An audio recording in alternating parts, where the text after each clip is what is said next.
दुग्ध उत्पादन की आंकड़े की जब बात होती है तो उसमें किसका कितना कंट्रीब्यूशन है, किसका कितना योगदान है, ये चर्चा ज़रूर होनी चाहिए। और बिहार जैसे प्रदेश में अगर हम देखें विगत 2 दशकों में जिस तरीके से दुग्ध उत्पादन में वृद्धि हुई है, उसमें गायों के प्रति हमारे किसानों का रुझान बढ़ा है। और हम पूर्व में अगर देखें तो भैंस हमारे यहाँ अच्छी संख्या में होती थी, लेकिन विगत 1 डेढ़ 2 दशकों में कहें तो भैंसों की संख्या काफ़ी कम हुई। भैंस की संख्या कम हुई, इसके क्या कारण हो सकते हैं? क्या किसान को गाय के दूध में उत्पादन में ज़्यादा लाभ मिल रहा है, या भैंस के प्रबंधन में ज़्यादा परेशानी हो रही है? इस तरह की तमाम प्रश्न हमारे ज़हन में है। लेकिन विगत कुछ दिनों में अगर हम देखें तो जहां अभी हम खड़े हैं वो है बिहार पशु विज्ञान विश्वविद्यालय का यह फार्म। और यहाँ पे पिछले 1 डेढ़ सालों में कहें 2 सालों में तो भैंसों की तादाद काफ़ी बढ़ी है। तो भैंसों की तादाद बढ़ने का जो मूल कारण है वो यहाँ के कुलपति डॉक्टर इंद्रजीत सिंह को जाता है कि उन्होंने अपने मतलब कई इंटरेस्ट की वजह से उन्होंने इसको थोड़ा प्रोत्साहित किया। तो आज हमारी यह चर्चा होगी और आप इस कार्यक्रम को अंत तक देखिएगा। तो अगर आप भैंस के उत्पादक किसान नहीं हैं तो कम से कम जब आप किसी भी दूध उत्पादक पशु का चयन करने जा रहे हैं तो आपको ये जानकारी ज़रूर होनी चाहिए कि गाय क्यों, भैंस क्यों नहीं। नमस्कार, आप देख रहे हैं आपका YouTube चैनल कृषि का और मैं हूं राकेश के कश्यप। और आप हमारे साथ देख रहे हैं डॉक्टर इंद्रजीत सिंह हैं जो मुर्रा मैन ऑफ इंडिया कहे जाते हैं। उसके भी कारण मैं आपको बताऊंगा। और सर का एक लंबा अनुभव जो है भैंसों के प्रमोशन में लग गया। तो आप हरियाणा में निदेशक रहे पशुपालन के, आप CIRB के भी डायरेक्टर रहे लंबे समय तक, आप गढ़वासु के कुलपति रहे और अभी हम लोगों का सौभाग्य है कि आप बिहार पशु विज्ञान विश्वविद्यालय, जो बिहार की एकमात्र विश्वविद्यालय है एनिमल साइंस की, उसके आप कुलपति हैं। तो सर आपका स्वागत है। और चर्चा हमारी जो होगी तो हम सोचते हैं, मैं आया एक्चुअली आपके फार्म पे तो मैंने देखा कि विगत बराबर आते रहता हूँ तो 1 डेढ़ 2 सालों में भैंसों की संख्या में बड़ी अच्छी वृद्धि हुई है। तो निराला जी से मैं जब चर्चा किया तो पता चला कि हम लोग काफ़ी हद तक करीब 72 72 भैंस जो है। और अगर हम आपके आने के कार्यकाल के पहले देखें तो हमको लगता है कि नगण्य जैसा था, कुछ एक में थी। तो मैं चाहता हूं कि इस पे आपके साथ आज एक चर्चा करें। तो शुरुआत सर मैं ये करूंगा कि जैसे आप बिहार को देखते हैं तो बिहार में हम लोग अगर विगत कुछ दिनों में देखें, 2 दशक की बात करें तो भैंस की संख्या अच्छी थी। 2 दशकों में भैंस की संख्या कम हो गई। तो संख्या कम होने का कारण, आप चूँकि किसानों के बीच ज़्यादा रहते हैं तो आपको क्या लगा सर? देखिए, मेरा तो ये मानना है कि जब तक पशुपालन में किसान को फ़ायदा होगा, उसको लाभ होगा, तभी तक वो करेगा। और उससे लाभप्रद उसको कोई और व्यवसाय मिल जाता है तब वो ये पशुपालन करना छोड़ देता है। क्योंकि पशुपालन, और ख़ास तौर पे डेयरी, जिसमें सुबह शाम आपको दूध भी निकालना पड़ता है, पशु की देखभाल सुबह से लेकर रात तक करनी पड़ती है, ये बहुत ही कठिन एक व्यवसाय है। सारे दिन आप गोबर के अंदर पैर होते हैं, आपके कपड़े में स्मेल आती है। तो लोग इस व्यवसाय से ऊब चुके होते हैं यदि इसमें प्रॉफिट ना हो। प्रॉफिट होने का 2-3 कारण हैं। पहला तो होता है कि आपके पास पशु की नस्ल अच्छी हो। मैं ये देखता हूँ कि बिहार के अंदर जो भैंस प्रजाति जो पाई जाती है वो बहुत अच्छी नस्ल की, दुधारू नस्ल की नहीं है। अच्छा। जिस तरह की हरियाणा पंजाब में हमें मिलती है उस नस्ल की यहाँ पर। इसकी तुलनात्मक चर्चा करें, हम लोग को लगता है बैठ के हम लोग बात करें तो सर हम जैसा चर्चा कर रहे थे कि अगर हम लोग 2 दशकों की बात देखें तो उन 2 दशकों में पशुओं में भैंसों की संख्या कम हुई, खासकर हमारे प्रदेश बिहार में। तो आप चूँकि पीछे 2 सालों से लगभग इस प्रदेश में काफ़ी ट्रैवल भी किए और आप देख भी रहे हैं, तो आपको इसका मूल कारण क्या लगता है भैंसों की संख्या कम होने का? देखिए, केवल बिहार में कम नहीं हुई। जो प्रदेश जिनके अंदर भैंस उत्तम प्रजाति की हैं, उत्तम नस्ल की हैं, हरियाणा पंजाब, उनमें भी काफ़ी कम हुई। पिछले सेंसस जो 12 और 19 के 2012-2019 का जो सेंसस हुआ उसके दरमियान लगभग 23 से 29% दोनों प्रदेशों में भैंसों की संख्या कम हुई है। उसका, जैसे मैंने पहला कारण तो बताया कि लोग डेयरी व्यवसाय को छोड़ रहे हैं। अब यदि आप डेयरी के व्यवसाय के बजाय यदि आप सूअर पालन करें, हाँ, आपको केवल 2 बारी 3 बारी दिन में फीड डालना है और कुछ नहीं करना। कितना आसान है। इसमें आपको दूध भी डालना है, दूध भी निकालना है, इसको गोबर भी हटाना है, सारा करना है, उसमें बहुत ही हल्का काम है। और इसके अंदर यदि पशु आपके पास अच्छे उत्पादन वाला नहीं है और यदि आपको नुकसान हो रहा है तो पशुपालक उस व्यवसाय में या कोई भी व्यक्ति उस व्यवसाय में ज़्यादा दिन तक नहीं टिक पाता जिसमें आपको फ़ायदा ना हो। यदि हम बिहार की बात करें तो जैसे मैंने बताया, यहाँ प्रजातियाँ जो नस्ल हैं भैंस की वो अच्छी वाली नहीं है, दूध देने वाली नहीं है, पर क्योंकि वहाँ भी कम हो रहा है तो उसका एक तो कारण ये है कि लोग इस व्यवसाय से, जो मेहनत ज़्यादा करने वाला है, इससे दूर हट रहे हैं और किसानों की अन्य व्यवसाय से आय बढ़ रही है। सर, यदि हम बिहार की बात करें तो पीछे अगर 5-7 साल में अगर मैं देखता हूं तो युवाओं में या नए जनरेशन में पशुपालन के प्रति एक रुझान आया है और वो गौवंश के ऊपर काफ़ी काम कर रहे हैं, लेकिन भैंसों के प्रति उनकी रुचि नहीं है। तो उसका क्या आपको लगता है कि वो रुचि गाय की तरफ क्यों बढ़ गई, भैंस की तरफ क्यों नहीं गई? क्योंकि गाय के अंदर जो ख़ास तौर पे जो विदेशी गाय है, एचएफ है या जर्सी है, उनकी दूध उत्पादन अधिक होता है। इस कारण किसान की जो एक सोच होती है, ज़्यादा लंबी दूर की नहीं सोचते, वो इमीडिएट फ्यूचर की सोचते हैं। उसके अंदर लगता है कि ये 40 किलो दूध देगी या 35 किलो दूध देगी तो आपको ज़्यादा फ़ायदा है 15 किलो वाली भैंस के मुकाबले। पर यदि आप इसके दूध की गुणवत्ता देखें तो जो भैंस का दूध है उसको यदि हम फैट करेक्टेड मिल्क करते हैं, एफसीएम बोलते हैं, फैट करेक्टेड मिल्क के हिसाब से 15 किलो भैंस का दूध 30 किलो गाय के दूध के बराबर है। क्योंकि 7.6 7.7 इसकी दूध के अंदर फैट आता है आमतौर पर, जो औसत आता है पूरे साल का। तो गाय का 3.5-4% आता है, तो उस हिसाब से ये बहुत अच्छा है। उसके अलावा और भी जो भी, चाहे मिनरल की बात करो, अच्छा जो प्रोटीन है उसकी बात करो, सब इसके अंदर ज़्यादा हैं, सब तरह के मिनरल हैं। और भी कई माइक्रो न्यूट्रिएंट्स होते हैं जो एक तरह से क्या बोलते हैं उनको, जो एक्सेलरेटर टाइप काम करते हैं, वो भैंस के दूध में ज़्यादा उच्च गुणवत्ता वाले होते हैं, इसमें कोई शक नहीं है।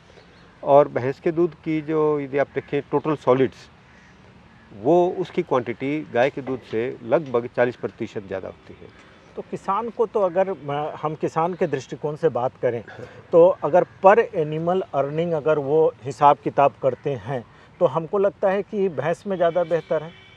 भैंस में मैं बता रहा हूँ कि यदि लॉन्ग टर्म का आप सोचेंगे, हाँ, भैंस को, अब जिस तरह लंपी स्किन डिजीज़ है, भैंस में नहीं होती है। भैंस में बिल्कुल हल्का हल्का फुंसी सी होगी और कुछ नहीं होगा। जबकि गाय के अंदर आपको पता है कितनी बुरी तरह होती है और गाय मर भी जाती है, दूध उत्पादन कम हो जाता है। सेकेंडली, भैंस जहाँ आप ठीक तरीके से रखते हो तो अपने जीवन काल में 18-20 ब्यांत दे देती है। अच्छा। गाय जो है, ख़ासतौर पे विदेशी गाय की मैं बात कर रहा हूँ, वो 5-6 काल जो ब्यांत के बाद में उसको आमतौर पर मैस्टाइटिस की समस्या ज़्यादा होती है। मैस्टाइटिस क्यों गाय में ज़्यादा होती है वो मैं बताता हूँ। जो 4 थन होते हैं उनके बिल्कुल एंड पे, कोने पर एक टीट कैनाल होती है और उसके बाद टीट स्फिंक्टर होता है, जो हम जब दूध की दुहाई करते हैं तब वो ओपन होता है, अदरवाइज बंद रहता है। जो टीट कैनाल है उसकी जो लंबाई है गाय के अंदर, वो भैंस के मुकाबले 2.5 गुना कम है, या भैंस में ये कहिए कि 2.5 गुना 3 गुना ज़्यादा बड़ी टीट कैनाल है। तो उसके अंदर इन्फेक्शन होने के चांसेस उतने ही कम हैं। और स्फिंक्टर इसका बड़ा क्लोज है। भैंस की धार कहते हैं ना कि बड़ी कठोर धार है, मुश्किल से दूध निकाला जा सकता है।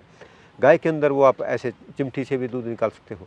वो ये कारण है कि उसका स्फिंक्टर लूज है और उसका जो कैनाल की लेंथ कम है, और उसके कारण, अच्छा, यदि दूध उत्पादन में ज़्यादा तो स्फिंक्टर ज़्यादा टाइम तक खुला रहता है, उससे उसका टेम्परेरी इनर्शिया हो जाता है, पैरालिसिस हो जाता है टेम्परेरी।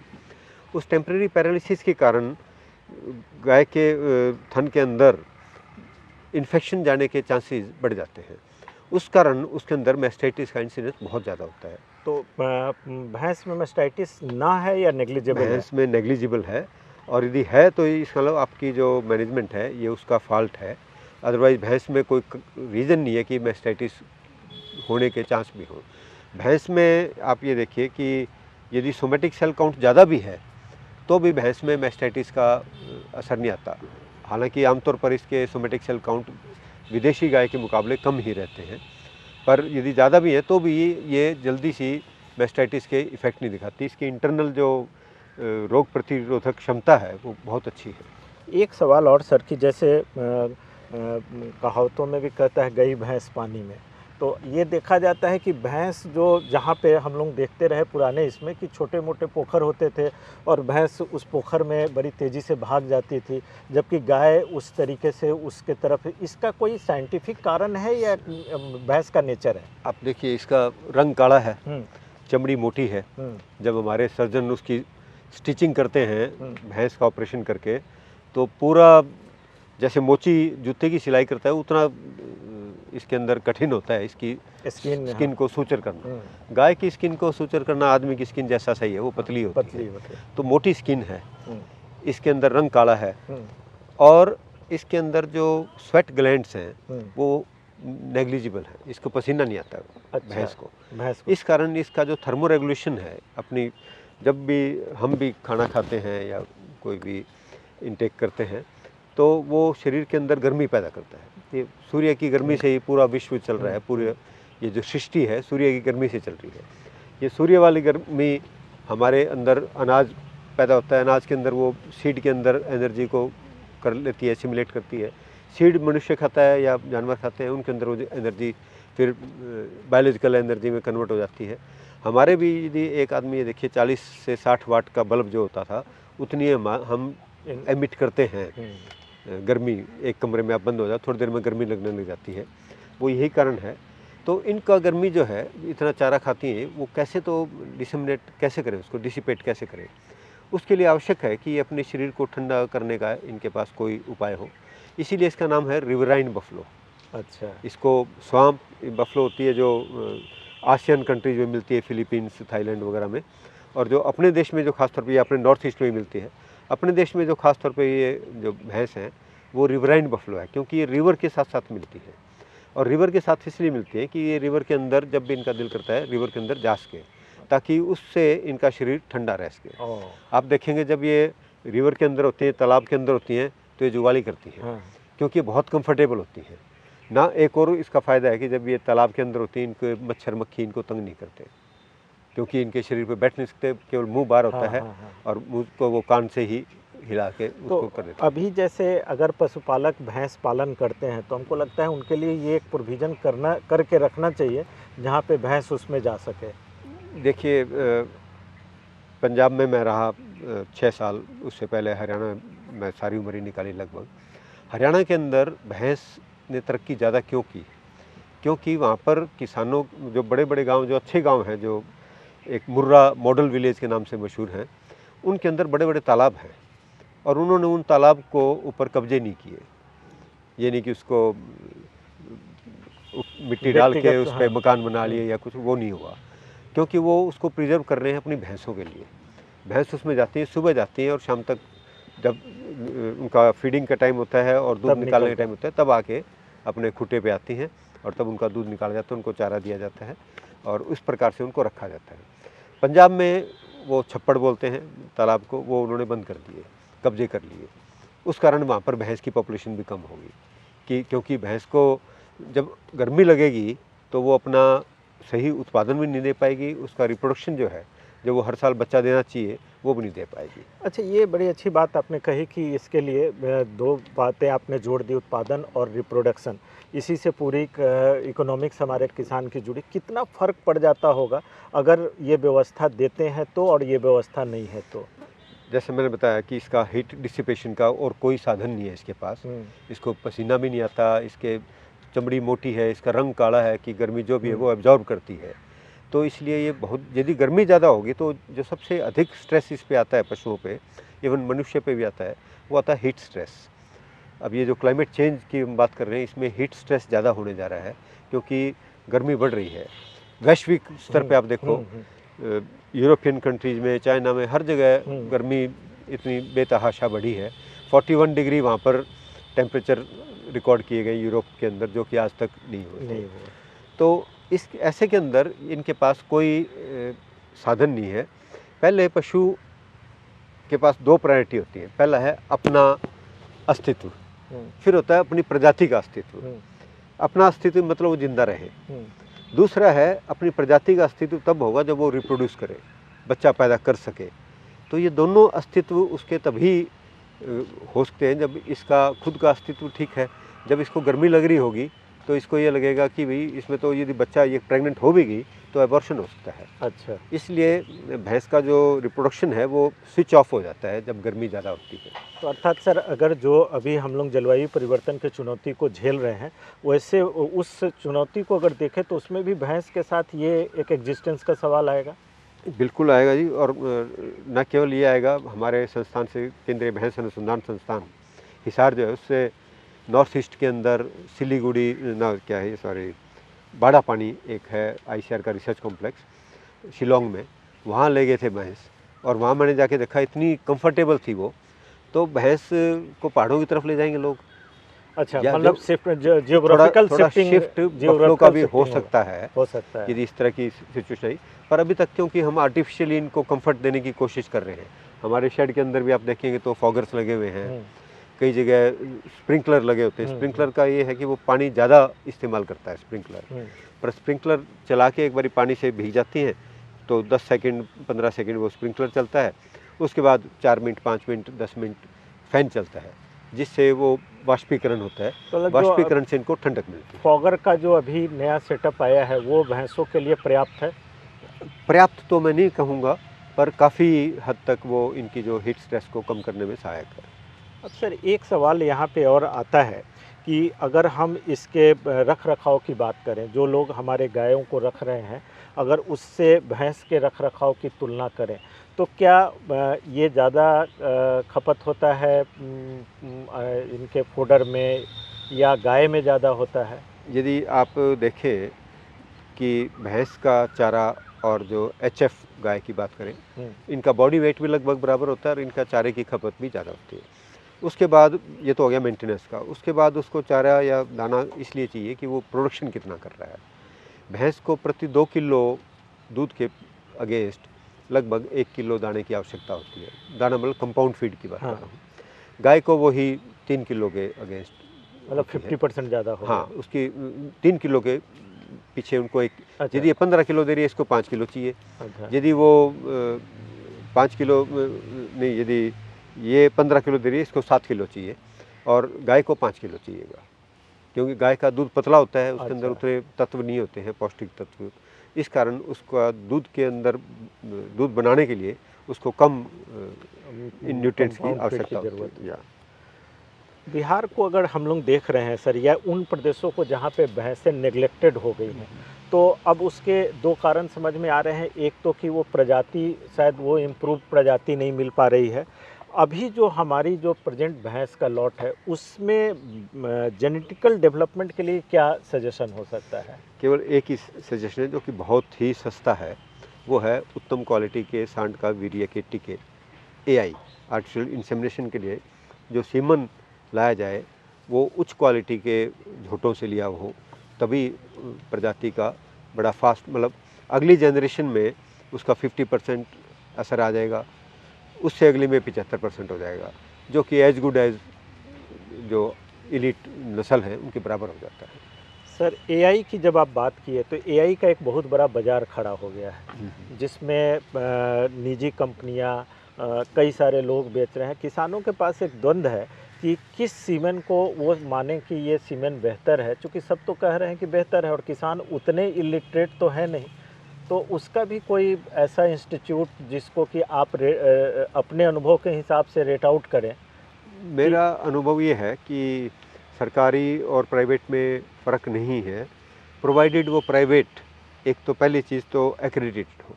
अभी क्या है, बड़े अनस्क्रूपलस हैं, एक बुल है उनके पास, उसी का सीमेंट बना के पता नहीं कहाँ बनवाते हैं और बना के ढोल में डाल कर वो लिक्विड नाइट्रोजन कंटेनर में बेचते फिरते हैं। वो बहुत गलत है। उसमें क्या है कि यदि आप एक प्रॉपर संस्था में हैं जो एक्रेडिटेड है, ग्रेडिंग होती है सीमेंट बैंक की, A ग्रेड, B ग्रेड, इस प्रकार की ग्रेडिंग होती है, और उन्हीं से सरकार जो है सीमेंट खरीद सकती है, बाकियों से सरकार सीमेंट नहीं खरीद सकती। वो ग्रेडेड सीमेंट प्राइवेट लैब भी है, प्राइवेट सीमेंट लैब भी है जो ग्रेडेड है, उनको हर तरह का हिसाब रखना पड़ता है कि जो बुल आया है उसकी डैम यील्ड क्या है, वो प्रॉपर ऑथेंटिक रिकॉर्ड होना बहुत आवश्यक है। प्राइवेट वाले रखते हैं? प्राइवेट वाले रखते हैं, और कुछ प्राइवेट वाले ऐसे हैं जिनकी खुद की बुल मदर फार्म भी है, उनके पास तो खुद का रिकॉर्ड भी है। तो दोनों तरह के प्राइवेट भी हैं, दोनों तरह के सरकारी भी हैं। सरकारी जिस तरह हमारा पूर्णिया का है, तो यहाँ पर हमारे पास बुल मदर फार्म नहीं है, तो ये जो लाते हैं बुल वो एनडीडीबी के जरिए लेके आते हैं, जहाँ उनका प्रोजनी टेस्टिंग प्रोग्राम चल रहा है, उसमें डाई यील्ड भी रिकॉर्ड करते हैं, उस प्रकार से लाया जाता है। जो HLDB Haryana livestock development board, उनका अपना बुल मदर फार्म है, जिसमें बहुत इलीट बड़ा अच्छा दूध देने वाली भैंस है। उनके बच्चे जो मेल काफ हैं उनको बुल बना के उनका सीमन लिया जाता है, तो वहाँ पर बहुत अच्छी गुणवत्ता का है। उसी प्रकार central institute for research on buffaloes है, उसमें भी आज के दिन जो हमारी बुल की जो या हर्ड की जो प्रोडक्टिविटी बढ़ी है, उससे बहुत अच्छी क्वालिटी के बुल का सीमन अवेलेबल है। ये दो संस्था ही मैं मानूँगा कि जो सरकारी में है, उसके अलावा बैफ का भी है और एनडीडीबी का भी है। ये दोनों संस्था, मुर्रा के बारे में मैं कह रहा हूँ कि ये दोनों संस्था हरियाणा में है, जो कि मुर्रा का ब्रीडिंग ट्रैक्ट भी है। फिर यदि प्राइवेट की बात करूँ तो हिसार के पास ही एक हिसार बोवाइन सीमन स्टेशन है, उसके पास अच्छी गुणवत्ता के बुल हैं। एक आंध्र प्रदेश में है ABC वीरावली, उसके पास बहुत अच्छी क्वालिटी के बुल मदर फार्म भी है और बुल भी खरीदे हुए कुछ उसके बाहर से। तो प्राइवेट संस्था भी अच्छा काम कर रही है। बैफ भी है, वो भी अपने उसका नेटवर्क भी है जिसमें वो इंसेमिनेशन भी करते हैं, रिकॉर्डिंग भी करते हैं। एनडीडीबी भी फील्ड के ऊपर रिकॉर्डिंग, एनडीडीबी का बुल मदर फार्म भी है, मैंने हालांकि विजिट किए हुए काफ़ी टाइम हो गया उधर, पर उनका बुल मदर फार्म है, भैंस का भी है, गायों का भी है। तो इस प्रकार की संस्थाएँ उनके सीमन के ऊपर, और उसमें भी आपको ये देख के कि कौन सा, कि यदि जितनी ज़्यादा हिस्ट्री मिल सकती हो, उसकी डाई यील्ड, उसकी शायर की डाई यील्ड, मतलब उसकी दादी का रिकॉर्ड हो, इस प्रकार का सारा देख के। और आजकल तो जीनोमिक ब्रीडिंग वैल्यू भी टेस्ट होने लगी है, पर उसके ऊपर ज़्यादा ध्यान नहीं देते हुए मैं तो ज़्यादा तवज्जो देता हूँ यदि प्रोजनी टेस्टिंग में जिस बुल की प्रोजनी ने अच्छा परफॉर्म किया है और आपके नोटिस में वो आ गया है, तो उस बुल का सीमन यदि आप यूज़ करेंगे तो डेफिनेटली आपकी जो प्रोजनी आएगी उसमें भी प्रोजनी का डिटेल जहाँ से अगर हम सीमन लेते हैं वहाँ मिलता है, अवेलेबल है पब्लिकली, मिल जाता है। वरना किसान तो आपस में ही एक दूसरे को जागरूक करते रहते हैं इस बारे में। आपको सोशल मीडिया के ऊपर काफ़ी ऐसे पोस्ट हैं जो किसान ये कहता है कि ये मेरे पास ये इस बुल की कटिया पैदा हुई है, फिर जो वो कटिया बड़ी हो जाती है तो कहता है कि इस बुल की कटिया का पहला बयान है, आपको मैं लाइव मिल्किंग करके दिखाता हूँ। वो लाइव मिल्किंग भी हमने CIRB से स्टार्ट किया था, जिसमें थोड़ा ऑथेंटिकेशन तो हो सके कि दूध उत्पादन कितना है। सर, अगर अभी किसान ये सोचता है कि वो भैंस पालन की ओर जाए, या अगर वो 10-20 गाय रखा है तो 2-3-4 भैंस रखे, तो भैंस के क्रय में कौन सी बेसिक चीज़ उसको देखनी चाहिए? उसका अडर देखना चाहिए या उसका सींग, मतलब कैसे, मतलब बेसिक चीज़ क्या होनी चाहिए? अभी एक जो बिहार सरकार ने जो स्कीम लॉन्च की है कि शायद कॉम्फर्ट के थ्रू, कि हर सोसाइटी में कम से कम 5 एनिमल नए खरीदने की उनको ग्रांट दी जा रही है, और उसमें ये एक कंडीशन है कि उन 5 में से कम 2 भैंस होंगी। अच्छा, ये बहुत ही अच्छा एक पहल है हमारे पशुपालन विभाग की या कॉम्फेड की, क्योंकि उससे एक तो जो दूध की गुणवत्ता है जो डेयरी प्लांट को जाएगा वो काफ़ी ऊपर हो जाएगा, क्योंकि भैंस के दूध में जिस तरह मैंने बताया 40% अधिक टोटल सॉलिड्स हैं, तो आप पानी कम ट्रांसपोर्ट कर रहे हो, आप सॉलिड्स को ज़्यादा ट्रांसपोर्ट कर रहे हो, वो एक एडवांटेज है। और क्या आपने दूसरा पूछा था कि अगर क्रय करना चाहते हैं तो, यदि क्रय करना है भैंस को, तो आप उसका कम से कम 3 बारी दूध निकाल के देखें अपने सामने, तभी लें। अच्छा। एकदम देखते ही उसका कि इसकी लेवटी ऐसी है, इसका साइज़ ये है। और एक मजाक करते हैं कि हरियाणा में कोई भी भैंस तीसरे ब्यांत से ऊपर नहीं है। अच्छा, क्योंकि आप कोई भी लेने चाहो वो चाहे 8वें ब्यांत की होगी, तीसरे कह के ही बेची जाएगी। तो वो आपने देखना है कि उसका, और आजकल तो ये तो सींग, क्योंकि ये सरकारी फार्म की भैंस है, इनके सींग किसी ने बनवाए नहीं हुए, अदरवाइज तो सींग भी ऐसे बना देंगे आप कह नहीं सकते कि ये पहले ब्यांत की है या चौथे ब्यांत की है या 8वें ब्यांत की है। तो वो आपने थोड़ा सा ध्यान देना होगा। तो ये सींगों पे मत जाइए, केवल दूध, और दूध भी खुद अपने सामने कम से कम 3 बारी निकलवा के। आपको किसान अपने घर भी रखेंगे सारा, जहाँ भी आप लेने जाओगे उसकी कोई प्रॉब्लम नहीं है।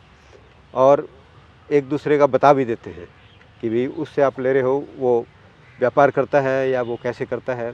तो यदि डायरेक्ट आप किसान से लेते हो तो सस्ती पड़ती है, यदि आप बिचौलिए से लेते हो तो डेफिनेटली उसका बीच में कट होता ही है।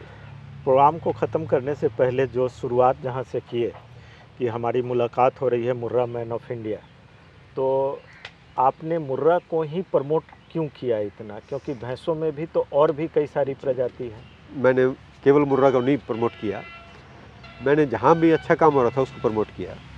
मैं क्योंकि केंद्रीय भैंस अनुसंधान संस्थान के हिसार वाले जो मेन हेडक्वार्टर है वहाँ पर पोस्टेड था, तो वहीं का मैं निदेशक था, तो उसमें तो काम करना ही था। पर हमारा एक नीली रावी का फार्म भी था जो नाभा में था, पंजाब में। तो नीली रावी के ऊपर भी बहुत मैंने एम्फेसिस दिया। सबसे पहले तो हमने 3 वर्कशॉप की अलग अलग नीली रावी के होम ट्रैक्ट में, CIRB नाभा में, NBAJR के साथ मिलके और यूनिवर्सिटी के साथ मिलके।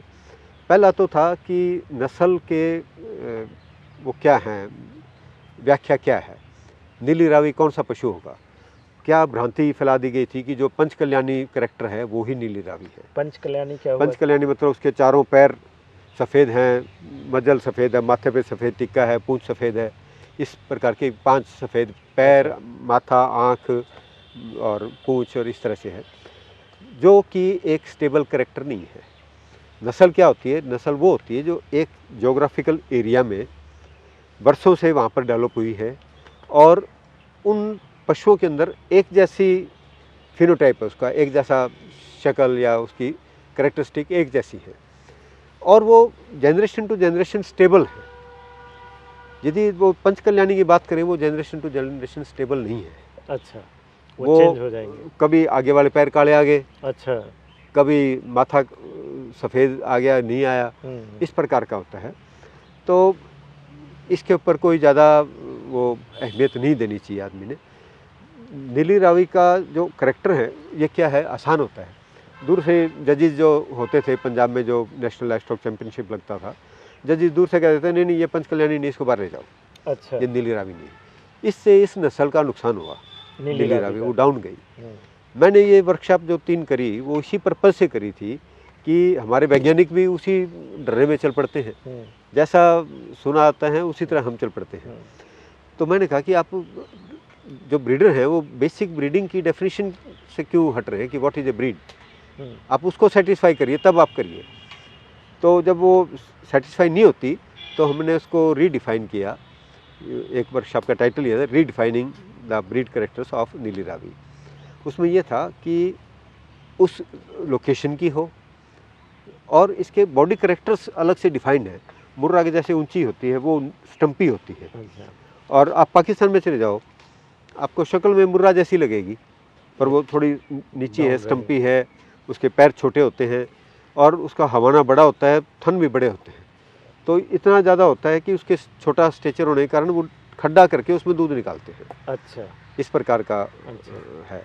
तो वो चीज़ हम उन कैरेक्टर पे ध्यान नहीं देते थे। तो नीली रावी को हमने बढ़ावा दिया और उस टाइम मैं आपको बताऊं, मैं मुर्रा वाला हमारा जो हर्ड था उसके इंचार्ज को ये चैलेंज करता था कि नीली रावी का प्रोडक्शन तुमसे ज़्यादा जा रहा है, तुम मुर्रा को बदनाम करवाने जा रहे हो, जो कि वास्तव में एक बेटर ब्रीड है, नो डाउट। नीली से ज़्यादा अच्छा प्रोडक्शन मुर्रा में मिलता है।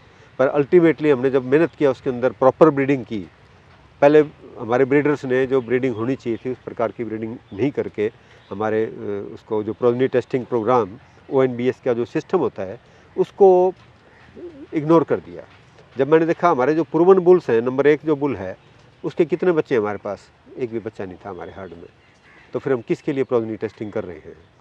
तब मैंने जब वो ब्रीडिंग सिस्टम चेंज किया तब जाके उस हर्ड के अंदर प्रोग्रेस हुआ और हम वहाँ पर 10.5 तक वेट एवरेज को लेके जा चुके। जब मैंने स्टार्ट किया था तब 7.0 थी और जब हम अब पिछले दिनों में, पिछले सालों में 10 से ऊपर है। तो अगर अभी कोई किसान चयन करने की बात सोचता है तो मुर्रा के अलावा भी नीली रावी या कोई और प्रजाति को भी सोच सकता है? बिल्कुल सोच सकते हैं। और मेरा जो मानना है कि आपके एरिया में, जिस प्रकार बिहार तो बहुत लकी है कि आपके पास तो 9 दरिया हैं, 9 नदियाँ हैं। हाँ। आपके तो पानी की कमी नहीं है। हाँ। मैं देखता हूँ काफ़ी जगह पे नेचुरल वाटर बॉडीज़ बनी हुई हैं। हाँ। भैंस के लिए तो इससे बढ़िया वातावरण की आवश्यकता ही नहीं है, कोई हो ही नहीं सकता। तो भैंस पालन जो है यहाँ पर जिस तरह केज कल्चर करते हैं फिश में, इस हाँ। प्रकार यदि पॉन्ड के आसपास के इलाके को, जो भी नेचुरल पॉन्ड है, उसके अंदर भैंस किया जाए तो न केवल भैंस वहाँ पर प्रफुल्लित होगी, इवन आपका जो केज कल्चर या आपका जो फिशरी है उस पॉन्ड के अंदर हो रहा है, वो आपको बिना फीड के ही इनके जो वेस्ट मटेरियल है गोबर से, उसके अंदर प्लैंटॉन्स की ग्रोथ इतनी होगी कि आपका फिश भी फ्री में और बहुत अच्छा हो जाएगा। प्रोग्राम को ख़त्म करें सर, तो दो चीज़ जो महत्वपूर्ण आपने बता दी कि एक सरकार और कॉम्फेड भी चूँकि भैंस के प्रमोशन के लिए काम कर रही है, और हम लोग जहाँ बैठे हैं आपके नेतृत्व में बिहार पशु विज्ञान विश्वविद्यालय में भी आप काफ़ी संख्या बढ़ाए हैं, तो किसान अगर आकर देखना चाहेंगे तो यहाँ भी देख सकते हैं। हमारे नए जो पशुपालक हैं उनको आपका क्या मैसेज होगा? मेरा मैसेज होगा कि पशुपालन अब वो पुराना ढर्रे पे चलने वाला नहीं। कोई भी पशुपालन, क्या कृषि का भी व्यवसाय यदि आप करते हैं, काफ़ी बदल गया। यदि व्यवसाय के तौर पे करते हैं, यदि आप खेती करते हैं जैसे पहले कर रहे थे तो कोई फ़ायदा नहीं होगा। यदि खेती भी करते हैं तो उसको एक व्यवसाय के तौर पे करिए। पशुपालन करना है एक व्यवसाय के तौर पे करिए। व्यवसाय के लिए क्या आवश्यक है? व्यवसाय के लिए आवश्यक है कि सबसे पहले आप ट्रेनिंग लें। अपना ज्ञान जो है ट्रेनिंग लेके, उससे क्या होगा, दो फायदे होंगे। एक तो आप अपना नुकसान होने से रोकेंगे। सबसे बड़ा जो ये डेयरी फार्म बंद होते हैं उसका कारण होता है नुकसान होना, और उसका कारण होता है प्रॉपर ट्रेनिंग नहीं देना। एक जो सबसे बड़ा पंजाब का डेयरी फार्म था वो बंद हो चुका, अब भी उसकी एनिमल बिकने लग रहे हैं। और वो बंद होने का कारण क्या था कि वहाँ पर कभी ब्रुसेलोसिस बीमारी आ गई थी। उन्होंने ट्रेनिंग, एक और फार्म था, बहुत अच्छा फार्म था, उन्होंने एक मैगजीन होती थी हमारी मंथली, वो सब्सक्राइब नहीं करते थे।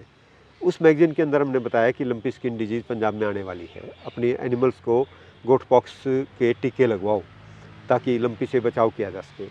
उन्होंने वो मैगजीन जाती नहीं थी उनके पास, उन्होंने वो पढ़ा नहीं। उनके 35-36, 3-3 लाख 4-4 लाख रुपए की भैंसें मर गई, सॉरी गाय, HF गाय मर गई थी। तो पहली चीज़ है, यदि कोई भी यूथ किसी भी प्रकार का पशुपालन करना चाहता है, आप यूनिवर्सिटी से हमारे संपर्क करिए, और यहाँ से या पशुपालन विभाग भी देता है इस प्रकार की ट्रेनिंग, वो ट्रेनिंग करके करिए। पहले नॉलेज होना, ज्ञान होना बहुत आवश्यक है। ज्ञान से ही आप आगे बढ़ें तो बेहतर रहेगा।